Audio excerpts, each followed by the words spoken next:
Welcome on Boston Black News. And, here we like to do things a little bit different. If you have any questions, comments, or you just want to hear your voice, or you just want to have a good conversation, call in at 617-282-0685. I am Levesque James, and I'm filling in for James Levesque. All right. Now, what news do you want today? Do you want the good news? Do you want the bad news?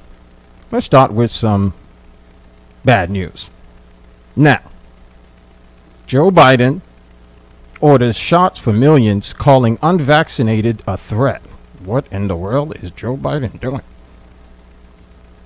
And the article reads, President Joe Biden said he'd order all executive branch employees, federal contractors, and millions of health care workers to be vaccinated against the coronavirus, and that his administration would issue rules requiring large private employers to mandate shots or testing. The new measures are Biden's response to a resurgent COVID-19 pandemic driven by the Delta variant of the virus and by tens of millions of Americans who have refused to be vaccinated. Well, Joe Biden, people are just very curious of the vaccine. They're very curious. They don't know. People are dying. All right. Continue. Federal employees who don't comply could be dismissed. The administration said, and private employers might be fined. Biden also delivered some of his harshest criticism yet of the 25% of U.S. adults who so far have not been inoculated, saying that they're dragging out the pandemic that has claimed more than 650,000 lives in the U.S. Excuse me. I'm getting a little bit flabbergasted by this thing that I'm reading right now. Oh, my gosh. My message to the unvaccinated Americans is this. What more is there to wait for? What more do you need to see? He said. We've been patient, but our patience is wearing thin. And your refusal has cost all of us. So please, do the right thing. Now, President Joe Biden, I think you're being a little bit harsh on the United States citizens here. We're just here to concern about this vaccine. We don't know what's in the vaccine. So any common person would be like, hey, I'm not trying to die today. I want to live. There's people who have taken the vaccine and boom, they're gone. He was breathing normally. So the average thinking American is saying to themselves, hey, you know what? I better be a little bit careful here with this vaccine. I don't know what it has in it. I don't know what it has in it. Oh, excuse me. I'm having a phone call right now. I know this is very unprofessional, but duties must be taken. Here we go.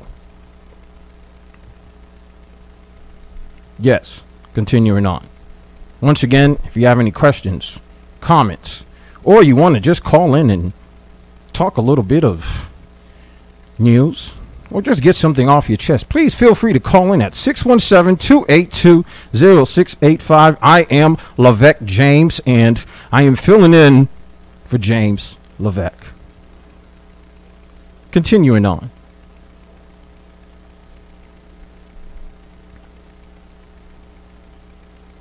Having a little bit of trouble here with our...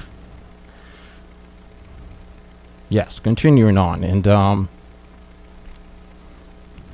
officials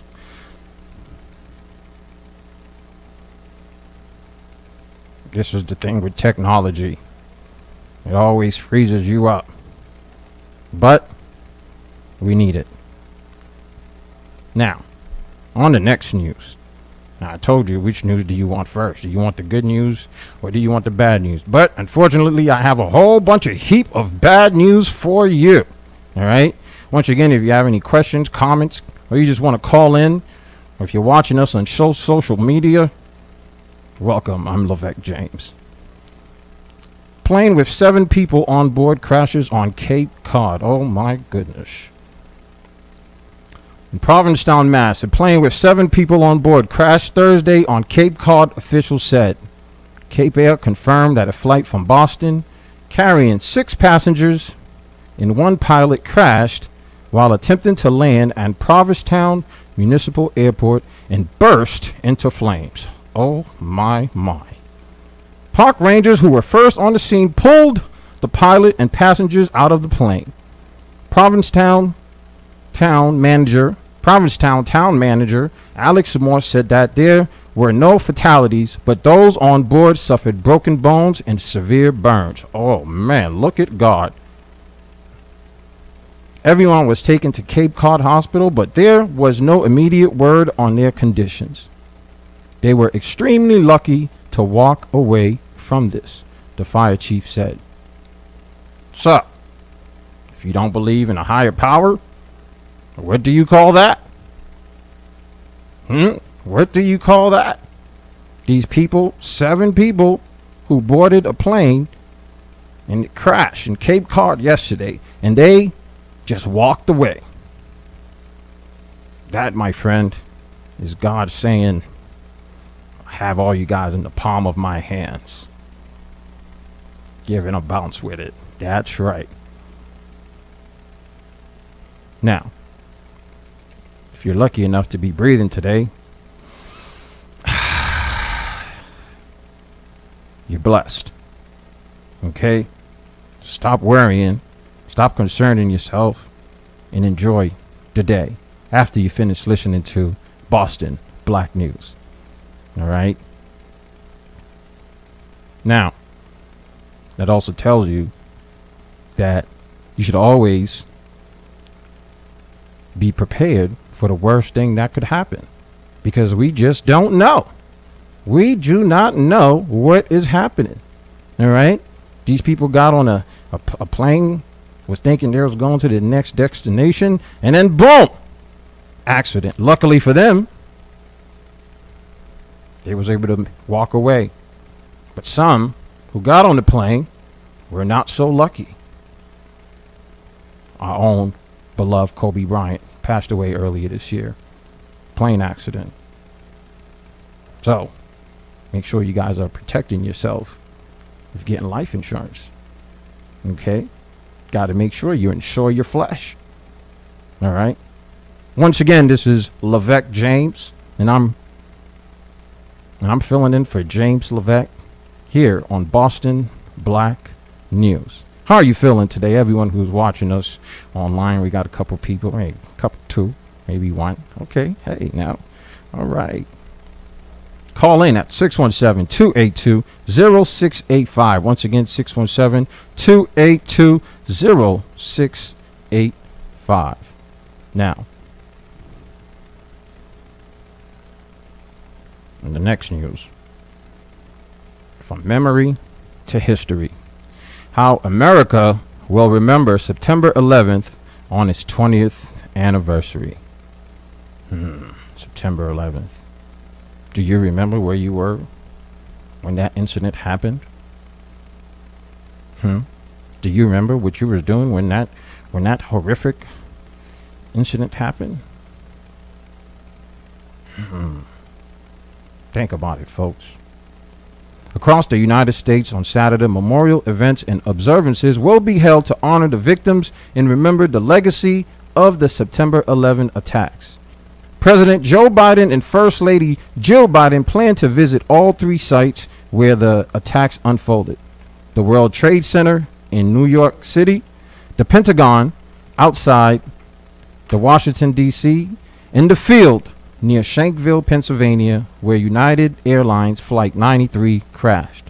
Vice President Kamala Harris will travel to Shanksville with Second Gentleman Doug Emhoff before they join the Bidens at the Pentagon. The 20th anniversary comes amid the backdrop of the United States' chaotic withdrawals from its war in Afghanistan, which was started in response to attacks.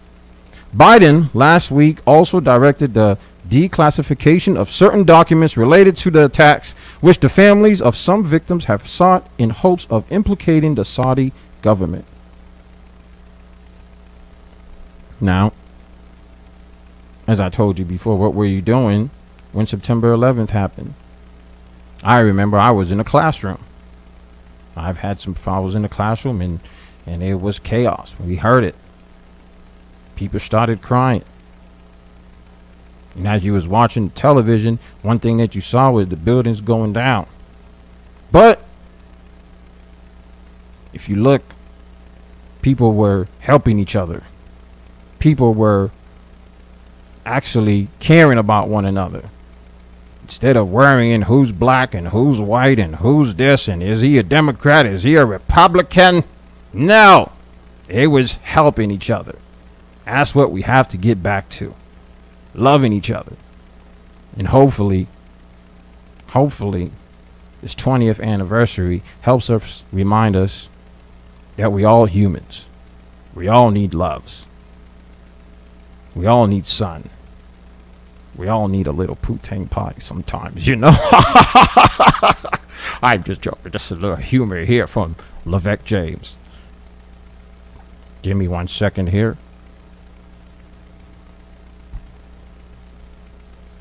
Now, continuing on. Joe Biden, President Biden. Yes, I am the Men in Black. This is this young lady. She's saying that I'm the Men in Black. That's very funny. Continuing on. President Biden, you have a lot on your plate, Mr. President. So hopefully you're able to give a great speech to capture the spirit of the fallen soldiers who have fallen.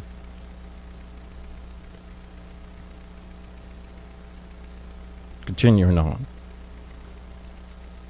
I told you today was a whole bunch of bad news. All right. Continuing on. Cap. Oh, excuse me once again. This is taking a little bit too long to load up. Continuing on. Here we go. Oh, man.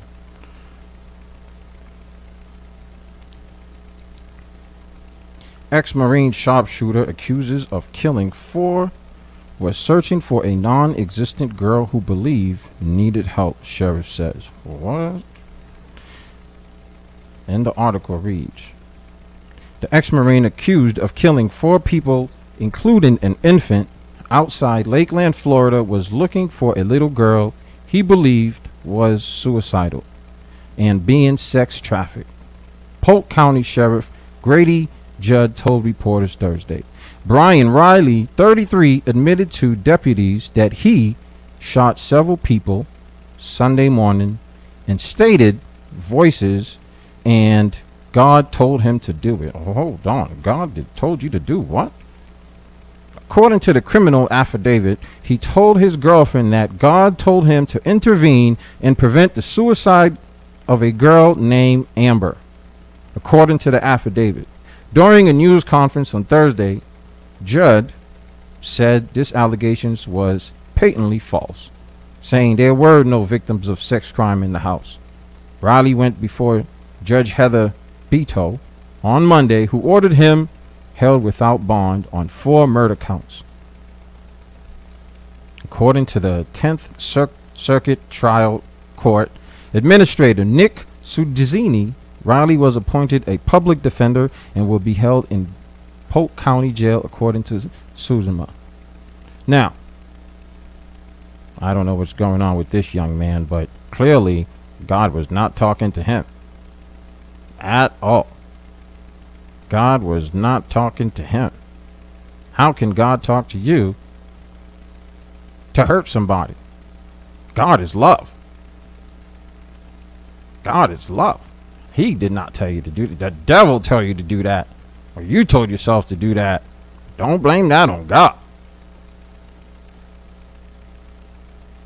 Have God ever told you to do something that you was like, hey, I don't want to do that? Sometimes God told me to smile at people. I don't want to smile, but I have to smile. Jeez. Jeez. Continuing on. The timeline of events began on Saturday. Judge said when Riley stopped by her friend's house to pick up a first aid kit and said he was planning to go help Hurricane Ida relief assistance. According to Judd, Riley left his friend's house, who lived in the area of the crime scene, around 7:10. Riley told investigators he came upon Justice Gleason, who was mowing his lawn, and told him, "Hey, God said that I need to talk to Amber because she's going to commit suicide," according to Judd. After Gleason told Riley no one by the name of Amber lived at this house, the grandmother emerged, threatening to call the police, and Riley departed very angry, Judd said. An 11-year-old girl who was wounded but not killed in the shooting was also in the yard with Gleason, Judd said. Now we know that when our suspect left, Riley, he was very angry. He was very, very angry at Justice because he thought Justice had kept him from seeing this child, Amber, who was going to commit suicide, Judge said. Riley told investigators, "It was at this point God told me to kill everyone and to rescue Amber because she's a victim of sex trafficking," Judge said. Folks, gotta be careful out here. You have to make sure you are careful out here because the devil is working. The devil is working. As you can see, this man went into people's home, innocent people's home, and decided to kill them. And he said God told him to do it, which is a lie. God would never tell you to do something like that. Never. Continuing on. After the confrontation, Riley went home. According to Judge, proceeded to argue with his girlfriend about whether or not he could, in fact, talk to God and hear from God directly, but never mention violence. Judge said from Riley's neighborhood shows him leaving his house around 1 a.m. in his F-50 truck with large shoulder bag.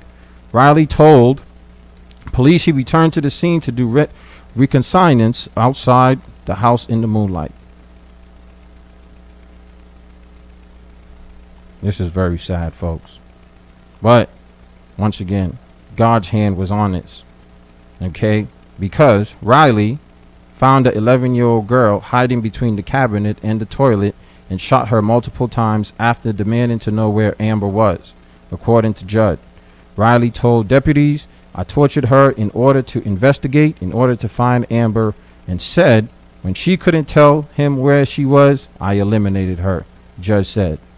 The 11-year-old then played dead and prayed, according to Judd. And that's the reason she's alive today. Wow. That is so amazing. Right? This man who is clearly sick, all right, clearly needs some help, went into people's homes and decided that he wanted to do some violence to them. And he said God told him to do it. This is a story out of Florida, folks. All right? This is a story out of Florida. But the 11-year-old girl then played dead and prayed, according to Judd, and that's the reason she's alive today, he said. So this young girl survived. This young girl survived, and she was 11 years old. What are the effects that she's going to be having? What is the effect it's going to have over her life? Because this one man decided to be selfish and take other people's life because he claimed that God told him to do it. God did not tell you to do that, sir. That was the devil. That was the devil. And we have to do a better job as citizens of making sure that we keep an eye out on each other. If somebody you know is having a good time, is having a bad time, or is having a rough moment, reach out. It's okay to reach out and tell your brother how you doing today. Tell your sister how you feeling today. Okay? Once again, this is Levesque James, and I am filling in for James Levesque on Boston Praise Radio, Boston Black News. Excuse me there.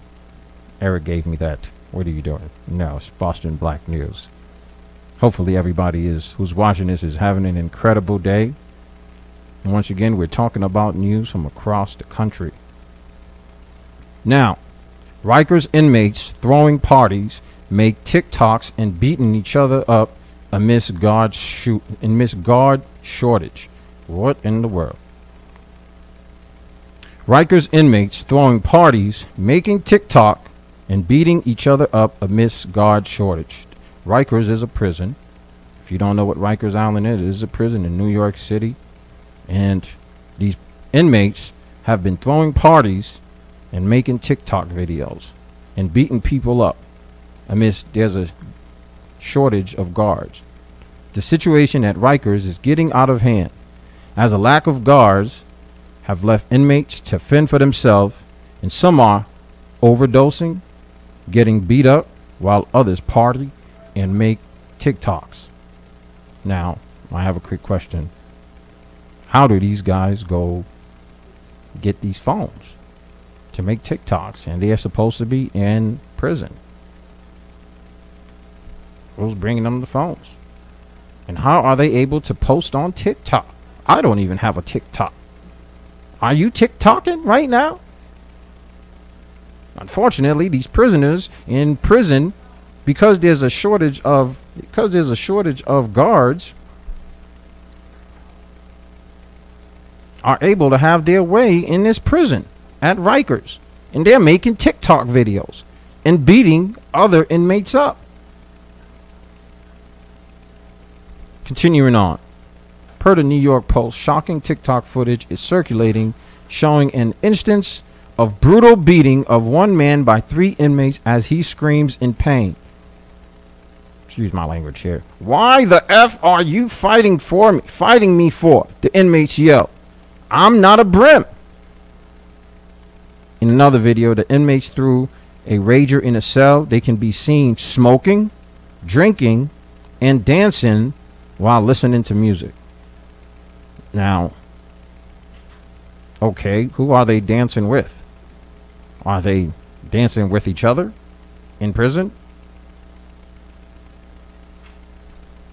And how come there's a shortage of guards? How come there's a shortage of guards to guard the inmates? Are there not enough guards?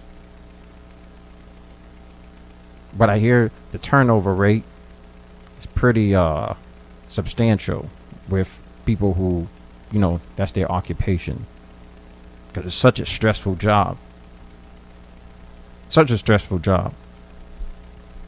Unfortunately, due to the lack of supervision, 24-year-old Asias Johnson was found dead inside his cell from an apparent overdose.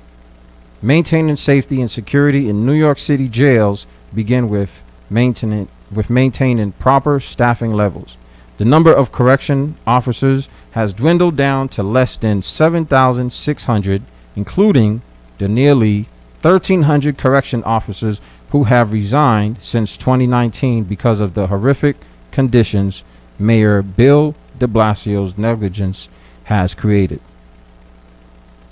These guys got to start taking care of their security guards because the prison inmates are going wild. They are going wild. Thanks to his gross mismanagement, we are unable to conduct facility searches for weapons and drugs. Inmates aren't getting their required services. Officers, nurses, doctors, and civilians are getting assaulted with impunity, he added. On top of that, officers are being forced to work triple and quadruple shifts without meals and rest. President Joe Biden, seems that you have a heap of trouble in your hands, sir. We have to do something about this. Who's the mayor of New York City? After we get that, well, you have to do something about this. Because prison is a place where people who's committed something that they shouldn't have done is supposed to go in there and get reform. Not die. Not die. And the security guards De Blasio. Mayor de Blasio. Come on now. We have to protect our guards. We have to give them rest. Or else, the prisoners is going to be running the prison. That's a big trouble right there. And on top of that, the inmates who are there to serve their time, they're not offering the required services. Nurses, doctors. And on top of that, they're getting beat up. That doesn't sound good. Continuing. Once again, if you're listening, this is Boston Black News, and I am Levesque James. I'm filling in for that fly brother. His name is James Levesque. Such an amazing young man. I like him. It's good to be here. Eric, how you doing today, sir? You're looking mighty handsome there, brother. Continuing on. Missouri teacher resigns after school tells him to remove pride flag from his classroom. Whoa. Missouri teacher resigns after school tells him to remove pride flag from his classroom. A Missouri teacher quits his job after administration told him he had to remove his pride flag because he couldn't discuss human sexuality or sexual preference at school. Oh, whoa. Well, why would you even have that in there in the first place? You know, your sexuality is your business. Everybody should know your sexuality. Who cares? It's your sexuality. 22-year-old John M. Wallace, teacher at Neshoa Junior High School, wanted his students to be in a welcoming environment. And he quotes, "I had on the first day about 5 students that came up to me and thanked me." He said, "They said, 'Thank you for having the flag up. I wouldn't know where else to go.'" I have a question. Does the gay and lesbian community, do they have a flag? What is that flag? Whoa. How did they just grab the rainbow colors like that? How did they claim the rainbow colors? I mean, we all are part of the rainbow. How does they just claim the colors? I like rainbows, or if I have a rainbow shirt, that means that I like rainbows. But continuing on. After 2 days of having the flag up, we was called into the office to have a meeting with administrators who explained to him that a parent called and complained and stated that Wallace would potentially teach their child to be gay. Whoa, hold on now. Now, this reached a certain issue. And tell me if you agree with this. Would you mind if your child was being taught by a gay teacher? Preferably, I wouldn't care. Not at all. Because I have friends who are gay, and it's cool. Now, if their agenda is to, I don't think any gay person or person who lives that alternative lifestyle, I think they're just human beings and they want to be accepted by everybody, you know. And I think in this situation, you know what? He was trying to create a welcoming environment. All right. Especially at a public situation, at a public school, you're going to have all types of kids. Depending if this was I think this might have been a high school. So all types of kids, you know, who are experiencing with their sexuality. So in that instance, I think it's okay to, you know, have a welcoming space for everybody, not just gays, but everybody, blacks, whites, Asians, orange, green, wherever it may be. Absolutely. Rainbow represents happiness. Love is love. Absolutely. Love comes in all colors. Yes, indeed it does. Yes, indeed it does. Now, with this parent, I ask you, callers, if you have a question and if you just want to call in and get this point across and answer this question, would you mind if your child was being taught by a gay man or gay woman? Because according to this article, administrators called this teacher into their office, who explained to him that a parent called and complained and stated that Wallace would potentially teach their child to be gay. I don't think somebody can teach you to be gay. I think it's either in you or it's not. You know, I've been around gay guys and I've never felt any type of way of wanting to be with a gay man. That's not all. So how is a teacher who is gay is going to teach your child to be gay? Unless if your child is gay. And this is at a high school level, so these kids are pretty, they know what they're doing. Junior high, middle school. So middle school too. These kids are, they kind of have an idea who they are, or they learning who they are. But if a teacher who is that, and he wants to hang a flag up, I don't know. That's a debate right there that, you know, we should be having, because teachers, he's there to teach, he's there to educate, and who knows, he might be the darnest greatest teacher there is, but because of his sexuality, they decided to fire him. Exactly.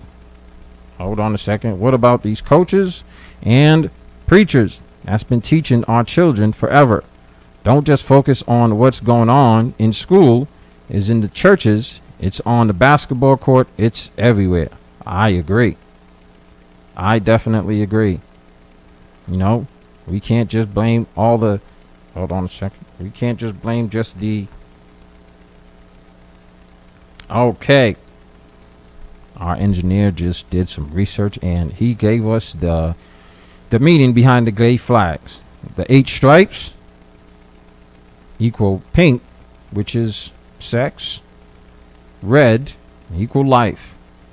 Orange, healing. Yellow, sunlight. Turquoise, art. Indigo, but I can't read that part. Harmony. Hey, if that's what the 8 stripes is about, guess what? I think I'm gay. Hey. All right. See, it's important that we educate each other. All right, we can't be scared, because guess what? Gay people don't like everybody.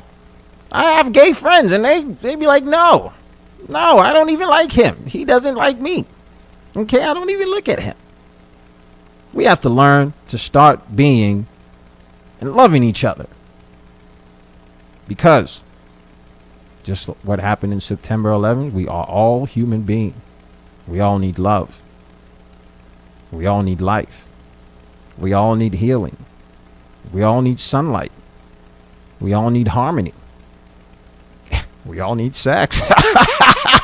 Hey, excuse me.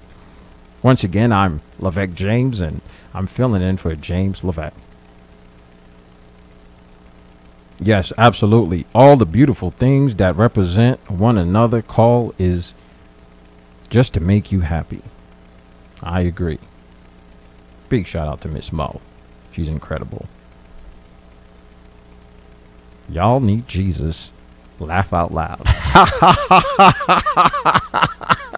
That is a good one.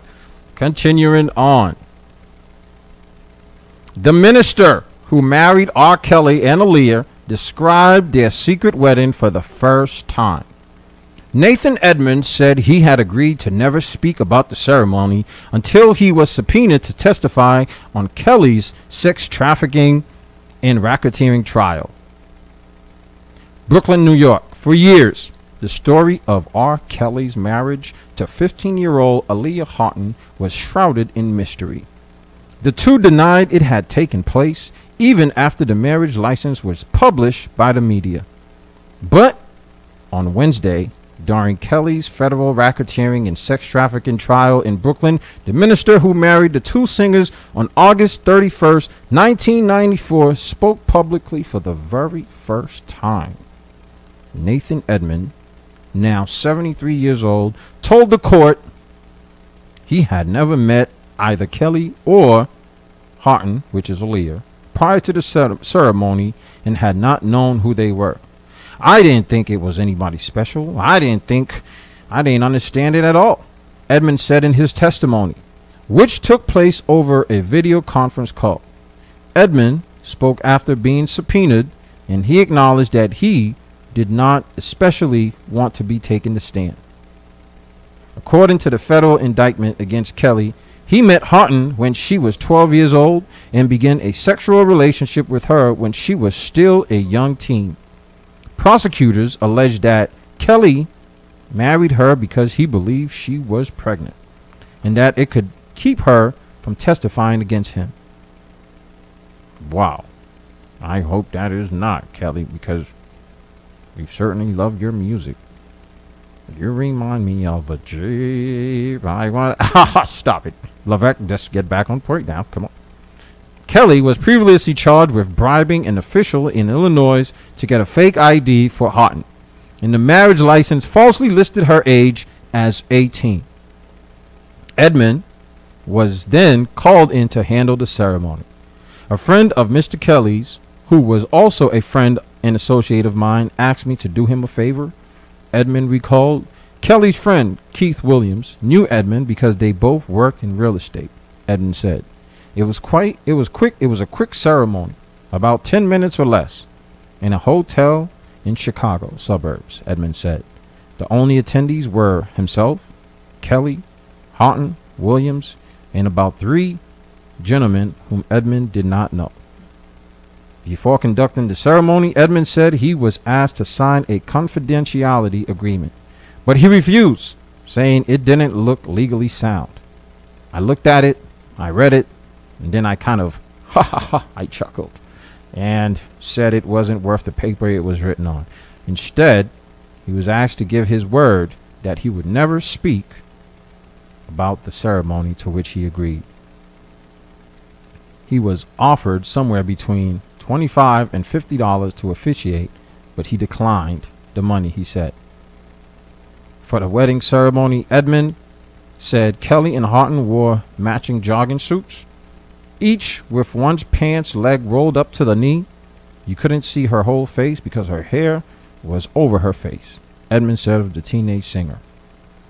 Now, Mr. Kelly, you're in some deep doop right now, sir. All the stuff that you have gone has caught up to you. That's why it's important for you to do the right thing. Okay? But let's not all look at R. Kelly now. Come on. Let's not all look at R. Kelly. He's not the only one. He might be the one right now, but he's not the only one. Come on. So, the question of the evening is, are we not going to listen to R. Kelly's music anymore? What are we going to play when it's time to do the barbecue? Step in the Name of Love is one heck of a jam now to end the barbecue or to begin it. And I can't stop saying it.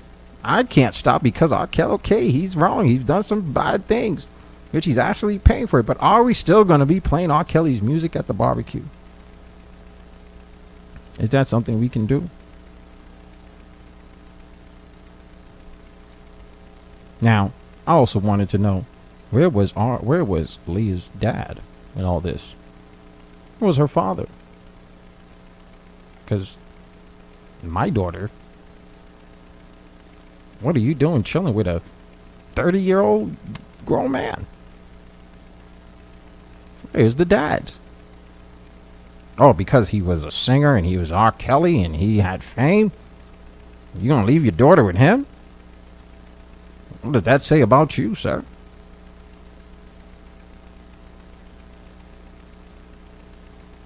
We can't just blame all the guilt on R. Kelly here. Yes, he's done some terrible things. He's done some horrible things. But what about the other adults who allowed their teenage daughter to be with a grown man by himself? See, the thing is, we do not like the spotlight to be on us. The spotlight is on R. Kelly now, so all his dirt is being showed up. Everything is being coming up. People are, whether it's true or not. Whether it's true or not, we've all done some things that we're not proud of. But we shouldn't laugh. We should learn. We should learn from that situation. All right? We should learn to control our desires. We should learn to control ourselves, especially when we are in a position of power, especially when people are trusting in us. But that is the battle that we all face, huh? That is the battle. When you have the power, when you have the money, when you have the freedom, are you going to be nice to the people that has lesser than you? Or are you going to be mean? Are you going to do horrible things? Because eventually what ends up happening is somebody's watching. Somebody is watching. Somebody is keeping an eye out on everything that you do. He's keeping an eye on everything that I do. All right. So, Mr. R. Kelly, I know you're on trial right now. Okay. And it'll be very easy to, get on you. But you got enough on your plate, sir. Continuing on.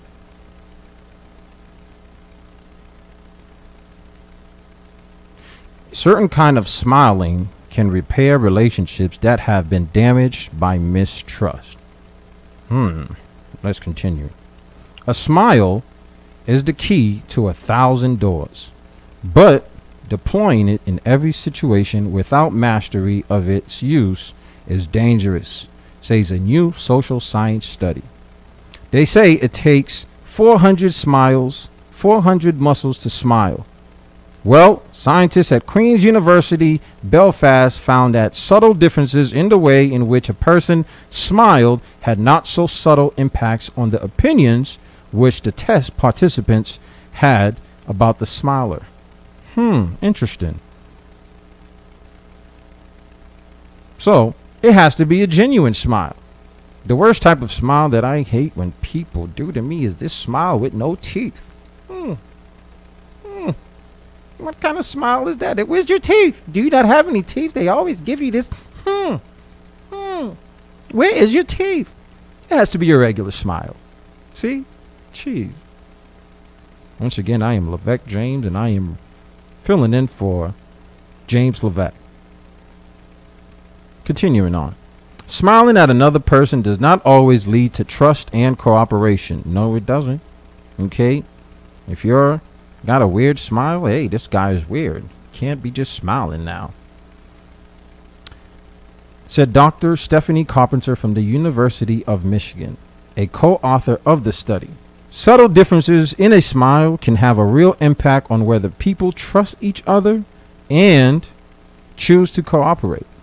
In fact, the way you smile in a good or bad situation can impact whether people trust you. Wow. So, your smile says a lot about you. How about if you smile and you have no teeth? What does that say about you? How about if you smile and you're missing both of your front teeth? What does that say about you? How about if you smile and you got a gold tooth? What does that say about you?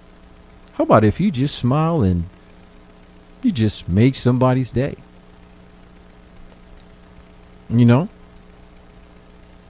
Now, think about it for yourself. When you're watching somebody or when you're having a conversation with somebody and they don't smile, or if they do smile, what kind of smile do they give you? What kind of smile do you have? Is it a smirk? What's the difference between a smirk and a smile now? A smirk is, and a smile is, which one do you trust? Do you trust a smirk? Or do you trust a smile? While playing a set of economic games, such as those that require trust to create value for both players, or which can confer more value for a single person willing to deceive, the subject individual first displayed uncooperative behavior and thus triggered a lost of trust or confidence in their partner. It was then that, depending on the characteristics of the smile made at game's end by the subject, the participant altered their expectations of how the smiler would have behaved during the next game. 3 different smiles were used, which were labeled as reward, dominance, and affiliation. These 3 words belittled the emotional reaction they triggered, and a glance at each one invoked strong feelings and likely memories of seeing such expressions in the past. So, next time you smile, is it infectious? Absolutely, yes. Your smile is infectious. I like that. Okay? Think about your smile next time you're smiling at somebody. Is it a smirk? Is it a real smile? Or are you smiling because you're happy? Do you practice your smile? Do you brush your teeth so your smile can be cheese?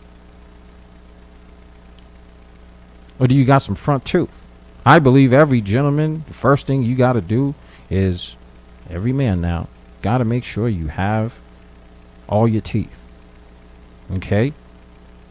That's the first thing these young ladies look at. They see how nice your smile is. So you got to make sure if you got bad teeth, go to the dentist. Get you some dental insurance and go to the dentist and fix that tooth. It says a lot about you when you smile and your smile is nice and bright and white cheese. And she is looking at you. She's like, oh my God, I love his teeth. It's so amazing. I love his teeth. Women, you too. Always make sure your breath smells good. You do not want to be having bad breath now. Okay, it says a lot about you. Got to make sure you brush the back of your tongue. That's where all the bacteria is at. After untrustworthy behavior, a smile, a big ear-to-ear smile, like a kid who got the ice cream he was begging for, and a dominant smile, a smirky signs of superiority, elicited very little trust, expectations of change in behavior, and positivity when compared with a totally neutral expressions or a look of regret, meaning that sometimes smiles can create even stronger negative feelings than not smiling. Yes, absolutely. I despise it when somebody give me the smile with no teeth. This smile right here. What is that smile? Where is your teeth? God darn it. You got to show me some teeth. You have to show me some teeth.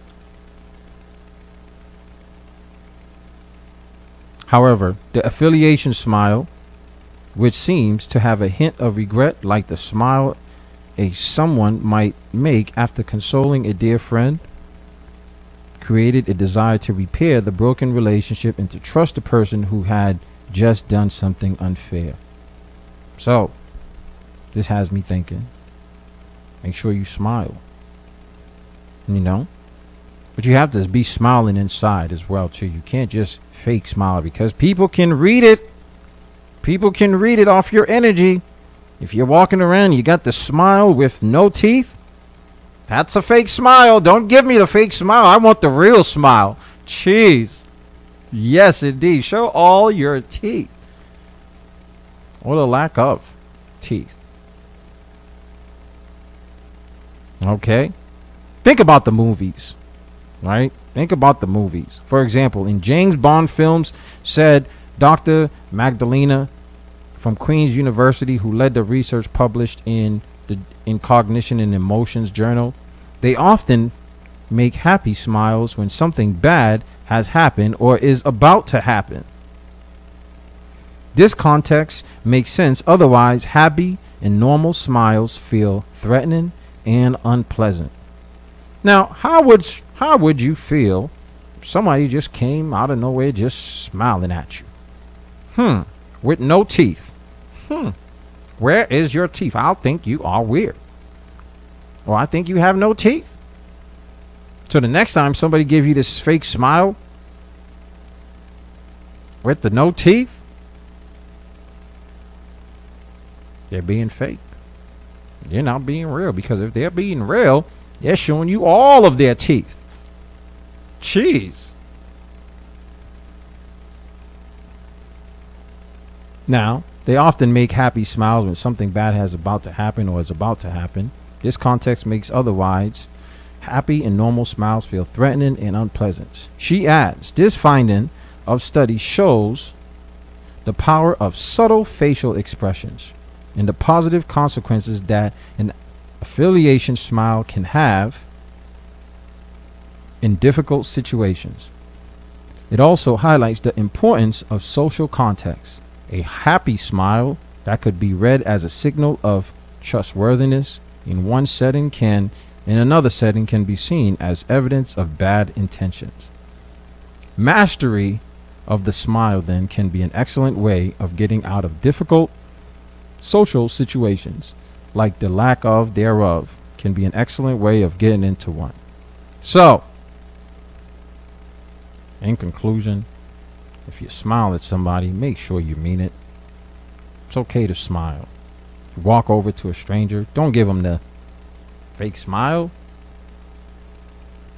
Just give them a little, hey, a warm smile.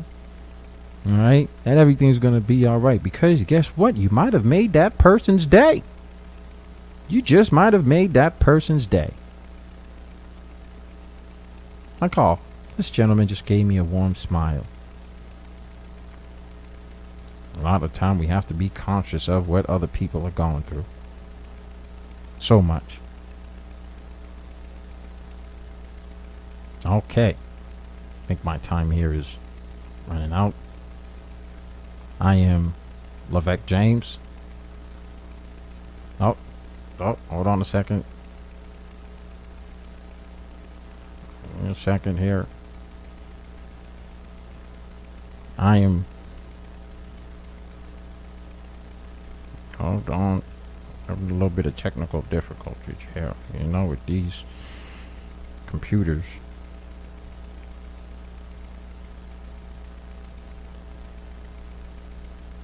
Now, I don't know about you, but I've been listening to the new Kanye West album, and I have to say, that is one heck of an incredible album. Dedicated the whole album to his mother, Donda. Some of the jams on there are just inspiring. I love it. We need to make more positive music. More uplifting music that's going to help our culture. So much of this music is just damaging to my soul, damaging to my ears, and preferably they suck. Some of them I listen to and I enjoy. You know, the Migos, yes, absolutely. But this new Kanye album, oh my gosh, he is going hard for Jesus. Exactly. Continuing on. So, Donda is the 10th studio album by American rapper and producer Kanye West. It was released on August 29th,